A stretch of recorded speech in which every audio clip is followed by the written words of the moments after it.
Hey, what's up mga kabagsik, mga kabay? Panibagong araw, panibagong vlog na naman tayo mga ka-idol. So ngayong araw ito mga ka-idol, sa loob ng 2 years, dumating na rin. So, sa pinaghihintay natin, so dumating din. Akala ko hindi na siya dadating, pero may dumating. Sana all dadating. So, mayroon na tayong galing sa PSA. PSA. Baka ikakasala ba ako? Hindi pa. Subok na natin guys. Yan. Alam nyo na to kung ano to.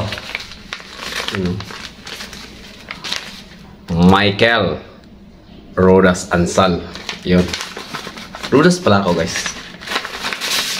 Tadan! So alam nyo na to guys. Kung ano to guys. Tadan! Finally, dumating na ang ating national ID. Ayan, thank you so much PSA sa loob ng habang panahon. Ito na yung ano natin guys, tawag doon, national ID. Wow, gwapo ko dito ah. Ayan guys oh. Ako yan guys oh.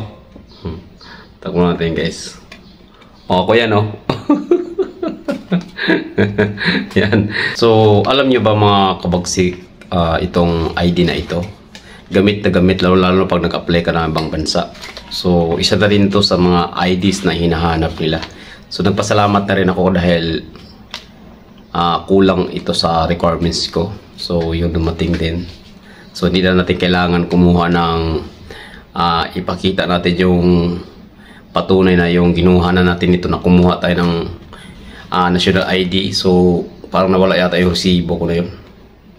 Hindi ko na makita. Kaya pasalamat ako dumating to. Kaya God bless talaga sa atin. So yun, may ipasa na natin to ng Xerox copy. So yun, dumating na. Salamat Lord kasi masyado nating magamit tong ID na ito. Kaya maraming salamat dahil sa paghintay, dumating rin siya. So God bless you. Salamat sa lahat na nag-subscribe sa aking channel. And siyempre sa lahat ng OFW shoutout. At sa lahat ng mga white friends natin, shoutout sa inyo lahat. Sa Team Gapangan, Team Loyals, maraming salamat sa support. God bless you. Bye-bye guys. Love you all guys. Lagi kayo mag-iingat dyan. Lalo yung mga OFW natin dyan. Ayan. Advance and Merry Christmas pala.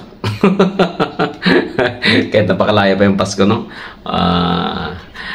Nag-advance ako bumabati sa inyo guys. Yun. Dumating na rin yung kaso lang yung address natin dito kasi magkaiba. So okay lang yun naman yun. Kasi nung tinanong ko kasi yung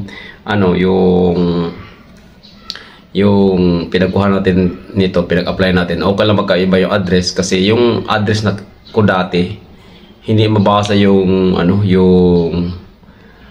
barangay, kaya sabi dito na kasi ako nakatira sa bagong address na ito, kaya yun. So yun, dito ko na address para mas mabilis i-deliver, kaya nandito ako lagi, kaya yun. Thank you Lord. Ayan, mayroon na tayong panibagong ID. Ang dami ko ng IDs, pero itong ID na to guys, gamit na gamit to guys oh. Yan, Sambonga del Norte pa pala to. Mayroon pa sa likod. So yun, ako yan.